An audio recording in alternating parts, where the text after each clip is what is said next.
Everybody's got it. Everybody's got this feeling that they're not good enough, that they just don't show up right, that they're not allowed. It's an epidemic of self-doubt. That's what imposter syndrome really, really is. It's actually really, really about your confidence in who you are. Am I okay as I am? Am I fantastic or am I a total loser? We don't seem to find much of that gray area, do we? It's kind of lunatic. What I want to talk to you about, what I want to ask you about also is what it is that you feel like you're being an imposter about. I want to ask you to join with me in this conversation. And the reason I'm asking you to do this is because it is so important that I be able to give you guys the view from freedom, from, and I don't mean to say that I'm like this massive guru on the top of the mountain, but I need to give you a different view of what it is to be free of living in imposter syndrome. And I need to be able to do it through whatever it is that sort of got you caught. Now, when I felt like an imposter in my life, what got me caught was a feeling that I could never be as good as somebody else. I just couldn't be as good as somebody else. I was never going to be able to look like them, and I was never going to be able to be as pretty as they were, and I was never going to be able to have my spit together to really bring my offering to the world. It just was like overwhelming. So this sense of overwhelm about who I could be and who I wanted to be and who I am and what I know and how do I do it. How do I bring it forward? Oh my God. So imposter syndrome really is about a challenge to us. We can either take it as, oh, this is my latest thing that I'm going to have to spend years like in therapy over, or we can take it as a challenge to find what is the opposite of imposter syndrome for us. We can find out what it is about ourselves that really makes us shine. I mean, think about it for a second. What does your best friend say about you that they just love about you?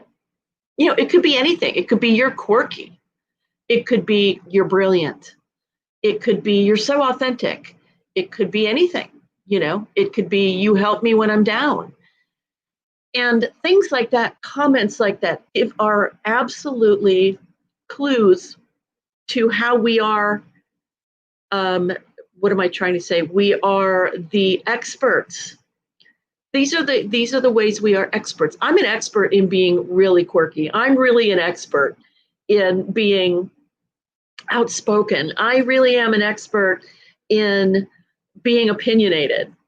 One of you said you wish you had a true best friend. I get it. I get it. I've had times in my life where I didn't have friends, like I didn't have close friends. But one thing that I have found is that when I really look at who I am, when I look at what I'm really good at, when I look at what I feel okay doing, then I'm finding these keys to what my best part is. And I don't have to be an imposter about those things, number one. So, give you an example. I'm an artist. I do lots of creative things because I'm a creative geek. I'm just a total creative geek. Greek? No. Geek? Yes. And so like I draw, and I have a whole bunch of images out there on a website called fineartamerica.com. And I love my artwork. You know, it's just the weirdest feeling to not feel like, oh my God, there's a problem with this thing that I'm doing. No, I have found at least one thing that I feel like I'm good at that. I'm really good at that. I like it. And it doesn't matter what anybody else says. I like that one thing. When you find at least one thing, you are now an expert in that thing. You don't have to argue. You don't have to defend yourself. You can say, I know that's where I am. Now, how do you do that? How do you find that one thing? Well, one is what I just said. You listen to people who care about you and you ask them. You say, what is it about me that you really like? What is it about me that you really find helpful or unique, or that shines, or that strengthens? And listen to the answers. Don't go asking the question of, what do you think I could do better?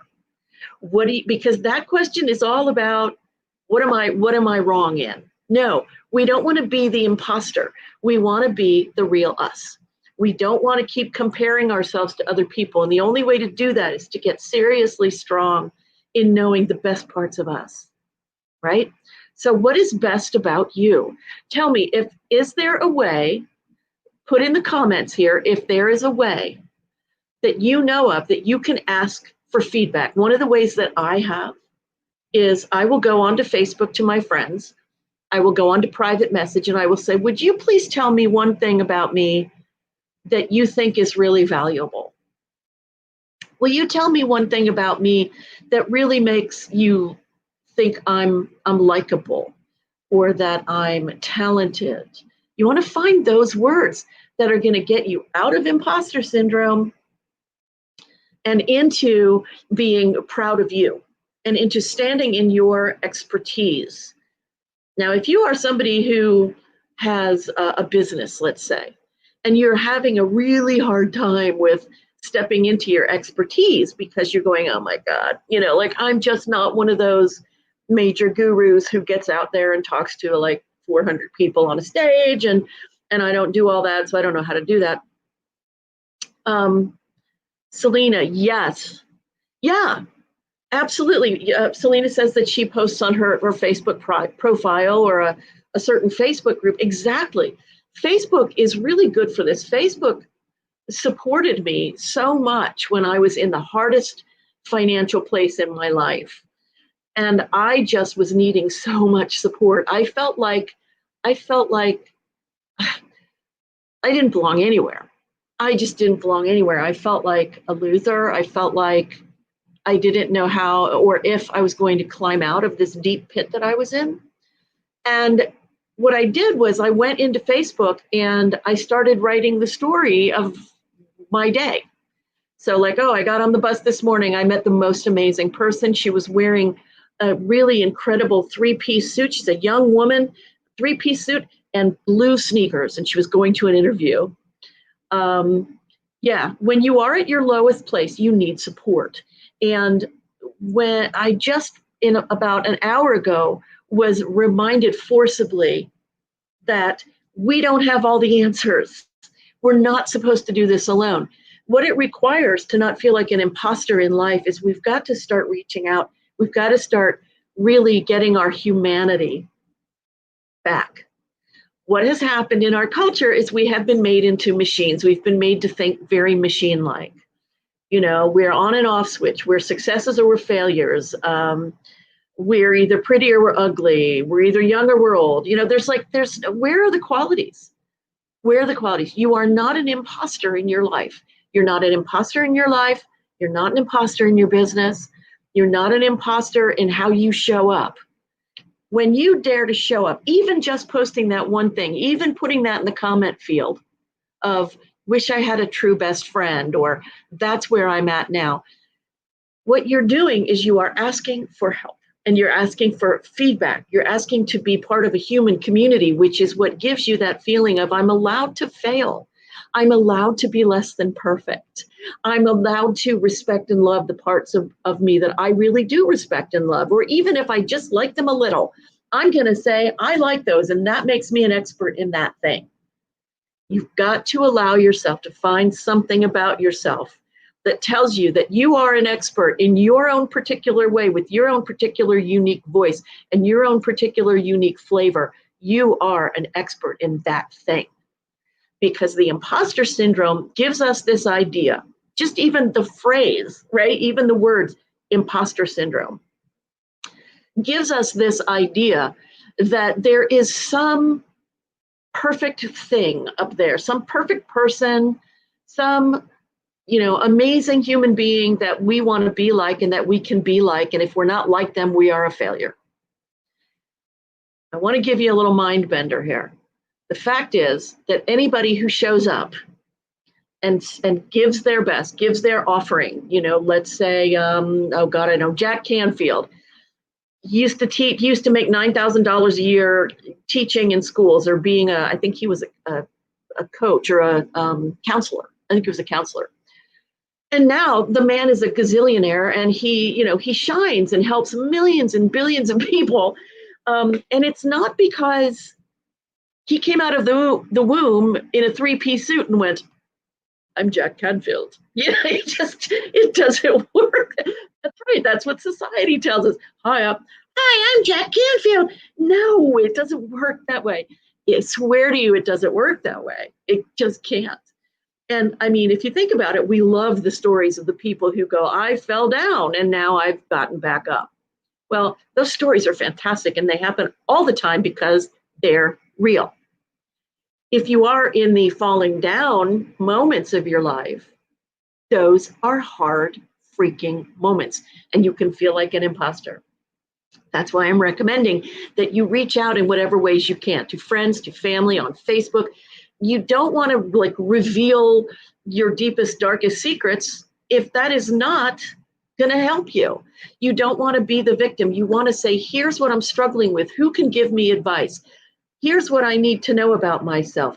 What do you think? What do you think of my ability? What do you think of, no, don't do that one. What do you think of my strengths? What do you think of my, what do you think is greatest about me? What do you think is nicest about me?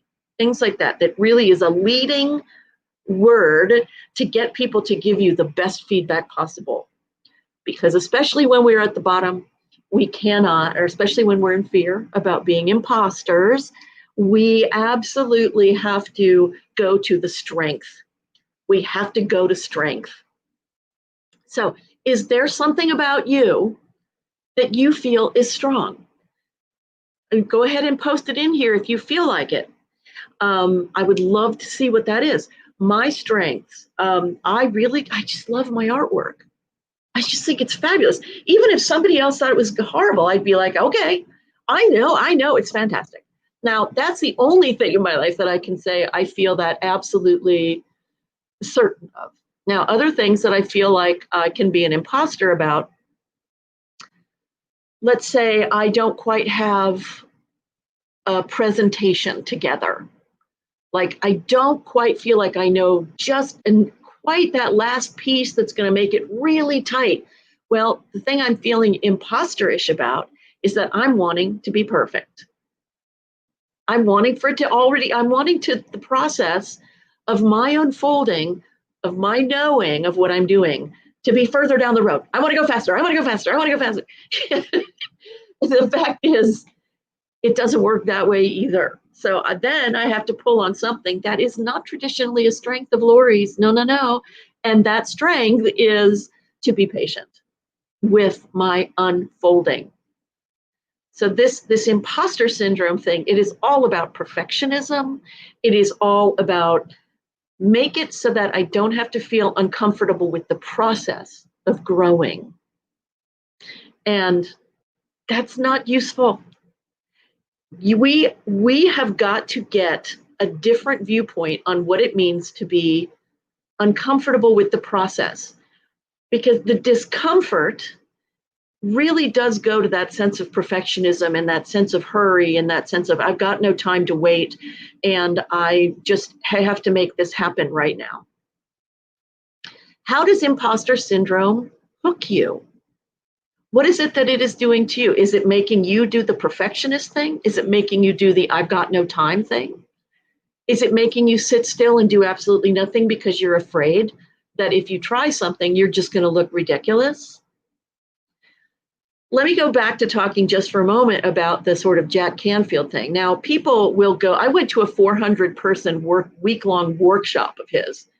Masterful stuff. My God, I've been to a lot of workshops. That was the best. What is it that makes him shine? Is it because he has the right thing to say? Is it because he has honed his message so much that now he's perfect all the time? Absolutely not. He was not perfect. I actually was so angry with him for 2 things that he said because I felt they were rude to other people. But I was still impressed with who he is now, which is he's confident in knowing what he knows as he knows it. And that's the best thing you can do to combat imposter syndrome is know what you know as you know it and allow yourself to grow in it. Allow yourself to be human. Allow yourself to be human. Stop this crazy stuff of, I'm supposed to be a machine. I'm supposed to be perfect or a failure. It's not how it works. It really, really isn't. It's a beautiful thing. The most attractive thing that you can be as a non-imposter person is real. It's real. If you just do two things, you take responsibility for what it is that you're doing, where you're at, what your emotions are. You say, yep, this is where I'm standing, and I'm really uncomfortable with this, or I'm really curious about this, or I'm really frustrated with this, or whatever it is, but you're honest about that. And you don't say, somebody save me. You say, I need input. And here's what I know.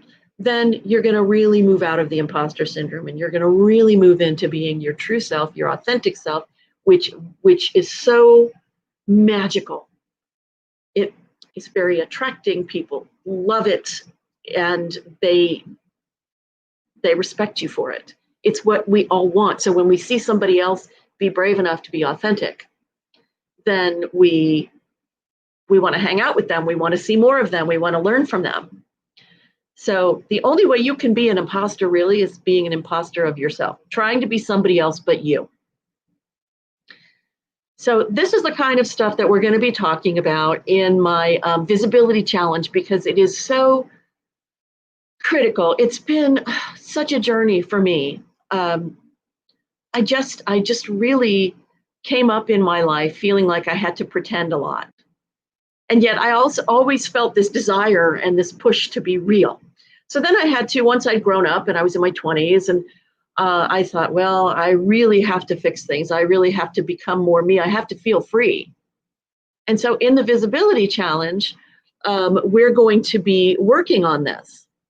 It's going to start on the 17th of August, and it is going to be a 5-day free visibility challenge. It's going to be in my private Facebook group. We're going to start day one with talking about confidence. What is confidence, and how the heck do you find it, and how do you keep it? How do you make it a part of your core instead of just some wave that you like happen to catch now and again? And the second day, we're going to talk about the power of authenticity and how you find your authentic voice, how you get yourself out there. And the third day, we're going to talk about how do you tell your story? How do you tell it in the way that you want to tell it? And how do you tell it in ways that are going to match what it is that the point you're trying to make? The fourth day is going to be actor. Sorry, got distracted here trying to get back over here. Okay. The fourth day is actor secrets to being real on camera. I mean, we tend to think of actors as being fake. And actually, nothing could be further from the truth. If it's a really good actor, and I know because I'm an actor. So an actor, if they're really good, they are drawing on their own emotional being. They are feeling what they would honestly feel in that imaginary circumstance. So if I were playing Helen Keller, what would I feel if I were the 30-year-old? Let's say there was a play about Helen Keller at 30. What would I feel if I were 30 years old? And let's say the play was about her love life. I don't know. What would I feel like if I were 30 years old and I were not able to see, not able to hear, not able to speak? Although she did. There are some videos on YouTube where you can see her speaking. Very, very, very cool. But what if I were there? What if I were 30 and going, am I ever going to have somebody? Am I ever going to be married, or is this going to be like the most lonely life ever? How would I feel? Well, I know how I would feel. I would feel defeated, and I would feel depressed. And so I have to let myself feel those things. That's why actors are very courageous. They actually have to feel those things if they want to really connect with the people who are watching them. What you have to do is a lot easier than that. You don't have to be an actor, first of all. But if you want to be very real, you can just share the feelings that you feel being you. You don't have to fit all of that into some other character or some other story. But learning how to do that, learning how to be real in a moment So that's incredible. Let's say you've got a business, and like I do, and you want to show up like I'm doing right now, and you want to talk about the power of being real, and you don't have a script. How do you do that? How do you just show up and like you throw yourself off a cliff and go, here you go, I'm just going to talk to you. You do that by knowing who you are, by knowing your qualities, by trusting that you can be human, you can fail, and it'll be okay. I'm sure I've gone off a little, in a few directions during this, but I also know that what I have to share with you about the power of authenticity, the power of knowing your emotions, the power of feeling, all of that goes to taking imposter syndrome out of the equation. Because you cannot be like anybody else, and nobody else gets to be like you. And the world needs you. The world needs you. So getting to know your emotions, really powerful. Getting to where you let yourself be human. At this point in our world history, can we not agree that that is like a freaking necessary revolution? It's absolutely necessary. So please come to the visibility challenge. It's going to be really a revolution, honestly, of perspective. It's going to change the way that you look at things. It's going to change the way that you approach things. And all you have to do is come to the private Facebook group, Courageous Confidence Group, as you'll see on my little banner right there. And then speaking of banners, click on the banner in the group, and it'll give you the link to go to the landing page so you can learn more about what's going to happen every day. I care about our ability as a human community to be exactly who we are, because when we are that, we're not interested in fighting. We're not interested in punishing. We're not interested in judging in that way that puts somebody down. We're more interested in helping and growing and healing us, our families, our friends, the world, each other. Please come. It's going to be absolutely game-changing. Mwah. My best to you.